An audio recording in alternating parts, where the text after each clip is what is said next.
ఇటీవల సంచలనం సృష్టించిన అంశాల్లో రాజేష్ ఎక్స్పోర్ట్స్ పై సెబీ చేసిన ఆరోపణలు ఒకటి.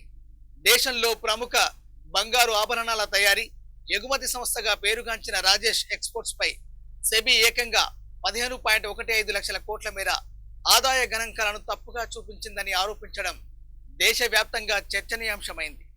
ఈ వ్యవహారం నిజంగా మోసమా లేక లెక్కల విషయంలో ఏర్పడిన వివాదమా అనే అంశం ప్రస్తుతం పెట్టుబడిదారులు, ఆర్థిక నిపుణులు, మార్కెట్ వర్గాల్లో తీవ్ర చర్చకు దారితీస్తుంది.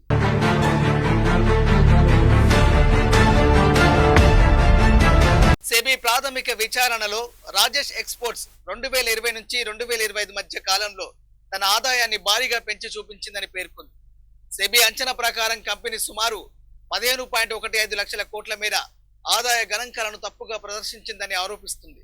ఈ మొత్తం భారత కార్పొరేట్ చరిత్రలోనే అత్యంత భారీ ఆర్థిక అవకతవకల ఆరోపణల్లో ఒకటిగా భావిస్తున్నారు. రాజేష్ ఎక్స్పోర్ట్స్ కు చెందిన స్విట్జర్లాండ్లోని బంగారం శుద్ధి సంస్థ వాల్కాంబీ ఈ కేసులో కీలకంగా మారింది.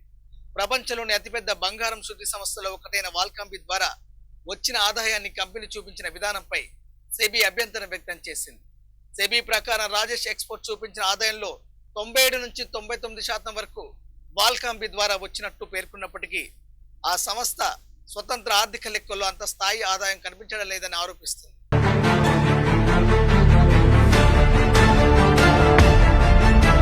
ఈ ఆరోపణలు వెలుగులోకి రావడంతో సెబీ రాజేష్ ఎక్స్పోర్ట్స్ మరియు సంస్థ చైర్మన్ రాజేష్ మెహతాపై కఠిన చర్యలు తీసుకుంది.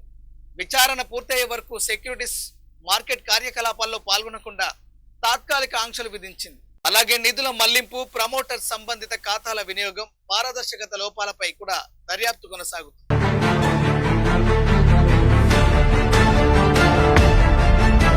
అయితే రాజేష్ ఎక్స్పోర్ట్స్ ఈ ఆరోపణలను పూర్తిగా ఖండిస్తుంది.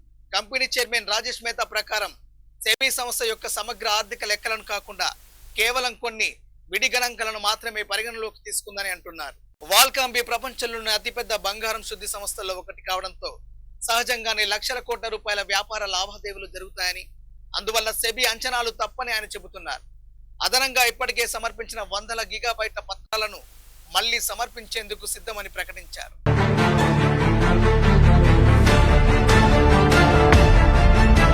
ఈ వార్తలు వెలుగులోకి వచ్చిన తర్వాత రాజేష్ ఎక్స్పోర్ట్స్ షేర్లు వరుసగా పతనమయ్యాయి.